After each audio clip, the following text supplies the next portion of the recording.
Ici? Non, Van, où t'as mis l'appareil SAT?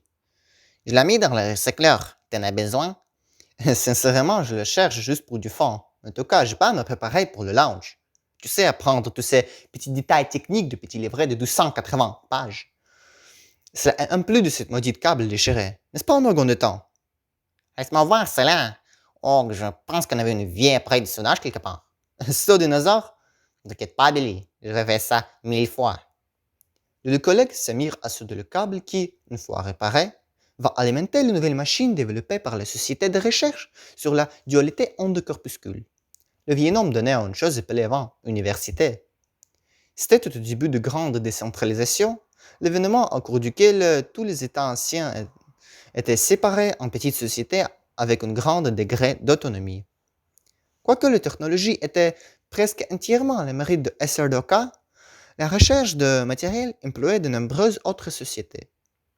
L'ampleur était si grande que le gouvernement planétaire a eu une grande déformation d'une organisation politique. En effet, c'est la raison pour laquelle un personnage doit eux-mêmes faire quelques réparations. Aussi, il faut savoir que Billy n'est pas un membre de SRDOK. Il est une linguiste chanceuse d'accéder à un tel équipement. Une fille dirait que c'est une machine de temps, sauf qu'elle n'a rien de commun avec la ligne de temps qui est évidemment irréversible. La machine fait une autre chose. Elle force les particules à reprendre leurs états précédents. Donc si on prend un corps de vieil homme de Pompée et le mettons dans cette machine, il va devenir encore vivant et pourra même interagir avec ceux qui seront dans l'espace où l'expérience se passe. Remarquez que tout cela se fait sens, des fameux paradoxes et effets de papillon. Mais revenons à nos moutons. Quand les collègues ont fini leur tâche, il était déjà tard, donc ils ont descendu un atrium désertique où se trouvaient des petits commerces. Billy a pris le repas dans McBurger et Van dans McFries. Le livret. Est-ce que tu l'as valu? Quel livret? Avec des détails techniques pour la machine. Je t'avais déjà dit. Ah, c'est là? Honnêtement, non. Mais je peux te dire qu'est-ce que tu as besoin de savoir. Ça serait magnifique si... Je suis tellement désolé de vous interrompre, mais est-ce que vous savez où c'est le centre de recyclage? C'est là. Merci beaucoup. C'était qui ça? C'était des stagiaires. Près d'ici, il y a un petit laboratoire de recherche sur la cultivation de l'humain. Probablement, quelqu'un les a envoyés de jeter des déchets biologiques que le recycleur est incapable d'avaler. Tu sais, il y a 12 ans, ils ont jeté l'échantillon de 4 ans dans leur recycleur. L'odeur de kebab était si forte qu'ils ont mis une grande affiche sur le pot d'entrée où ils ont écrit « Il n'y a pas de restaurant ici ». Ok, au sujet des instructions. Tu pourras m'envoyer un petit résumé ce soir? Non problème. Merci.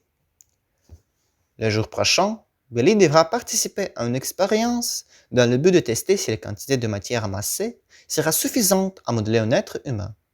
Il n'est pas si facile de retrouver chaque atome d'un objet. La tâche de Billy sera de poser les questions dans son langage allemand modelé dans le but de vérifier le fonctionnement de son cerveau. Le reste va être fait par les machines et les scientifiques.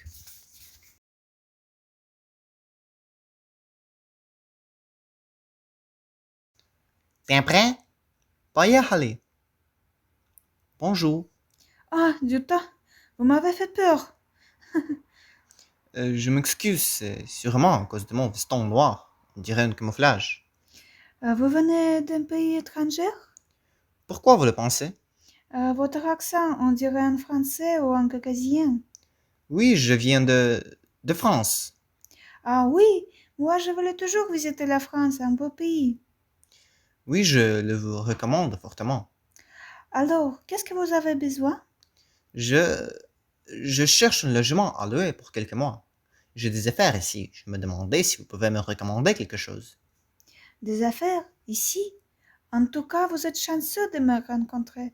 Mon frère vient juste de déménager à Moscou.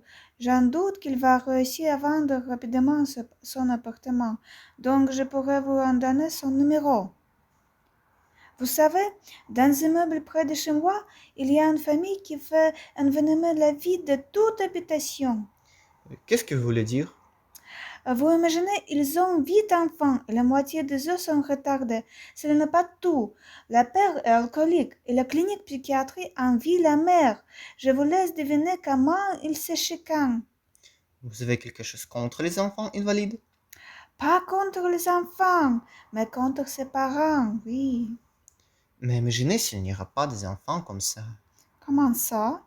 Vous savez, le progrès ne reste pas sur place. Par exemple, il sera tout à fait possible de faire cultiver les enfants, puis juste faire une sélection pour que tout soit de la même qualité. Mais c'est monstrueux ce que vous disiez.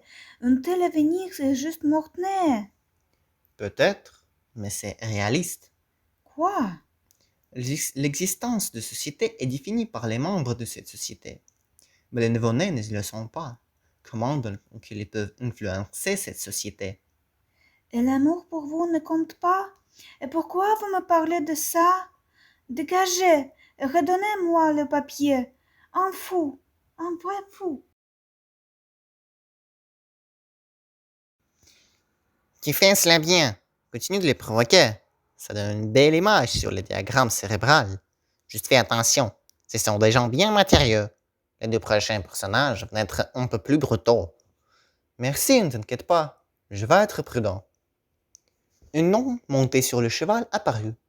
Il était suivi par deux gardiens ruraux. Le cheval était une maquette et les gardiens étaient des hologrammes. Billy le salua en se présentant comme un fils de bourgeois vivant en Narbonne. L'homme le répondit en se désignant comme Pierre. Il semblait être bien éduqué pour son époque, car il portait une feuille avec une annonce dont il savait lire. Billy a dû expliquer quelques détails comme son accent et le vêtement, mais finalement, il a réussi à mener une discussion avec Pierre. Il me semble que vous venez de faire une annonce. Oui, le sire a ordonné la réparation de moulins. Je viens de faire une annonce aux villageois qu'ils devront y participer. Sauf qu'il ne reste pas beaucoup d'hommes dans le village après la guerre récente. Au moins, la récolte est presque finie. Il y aura assez de nourriture. Je vois que vous êtes en besoin de main-d'œuvre. Exactement. Mais pourquoi vous n'engagez pas de femmes? Oh oh oh, vous n'êtes pas sérieuse. Ils vont tout casser là-bas. Mais non, j'en suis sérieux. Si elles peuvent porter une palanche, elles pourront porter des briques. Vous dites des sottises. Dans ce cas, je vais prendre soin de la maison et faire naître les enfants, laver les vêtements, laver la maison, nourrir des enfants, préparer de la nourriture. Tout cela est mes livres de travail. Si le féminin prête soin de masculin et qu'un travail ne sera accompli, en plus la péché des pervers pourra pénétrer dans les esprits humains.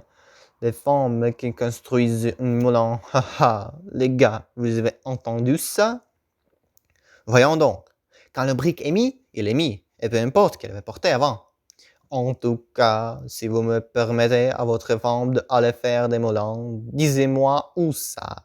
Je vais la visiter là-bas et probablement je ne serai pas le premier.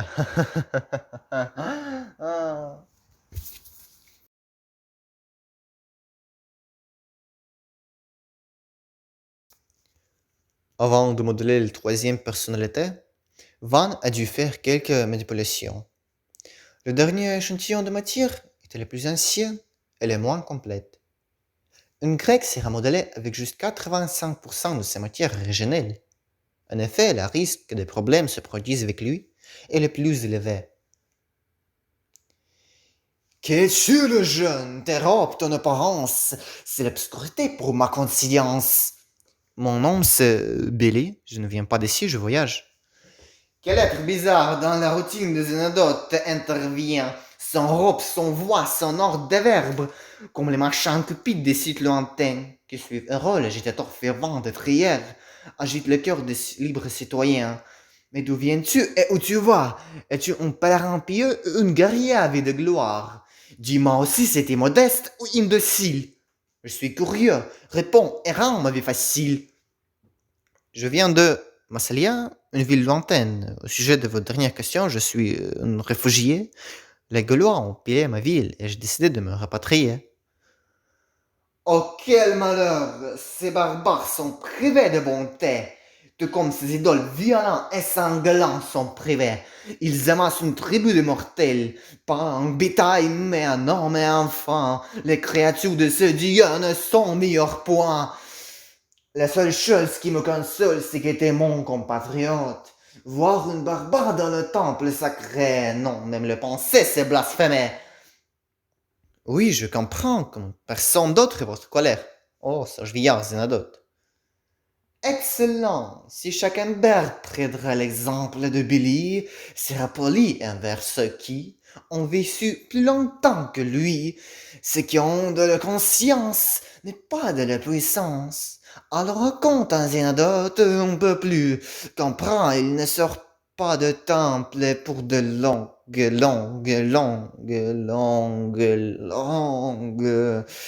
Vous êtes correct?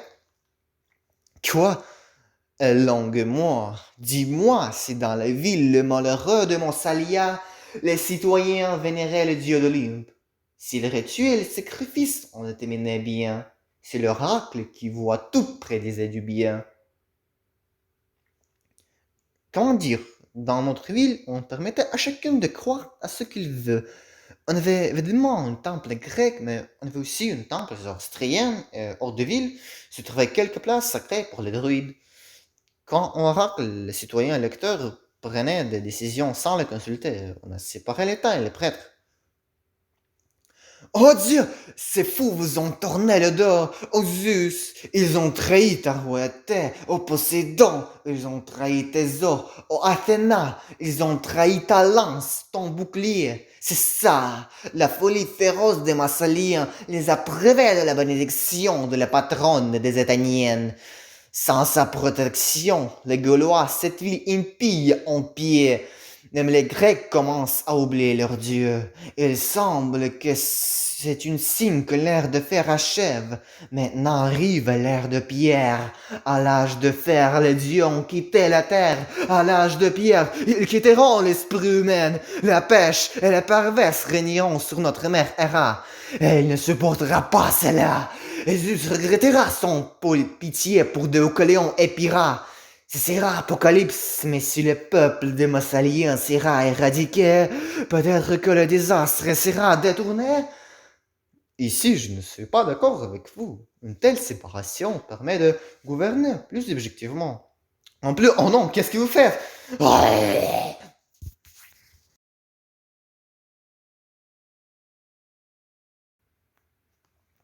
Billy, t'es correct? Oui, juste cette singe sénile qui voulait me tuer et qui va crever dans pas longtemps. Quelle belle journée, n'est-ce pas? Je vois que t'es correct. Maintenant, quitte les machines. Il faut que les médecins examinent le corps. Un cas intéressant. Son cerveau semble être tout, je sais pas, un mot. On dirait une purée. Son immunité était si faible que les différents micro-organismes juste mangeaient ses viscères. C'est dégueulasse. Je savais pas que t'es un historien aussi. Savoir tant de choses. Tu sais, moi je sais même pas c'est où cette Massilia ou Massalia. Ah, je ne suis pas un historien. J'ai tout inventé. Tu sais, le fait que Marseille est moderne est une colonie grecque. J'ai pris ça dans une vidéo Total War Rome 61.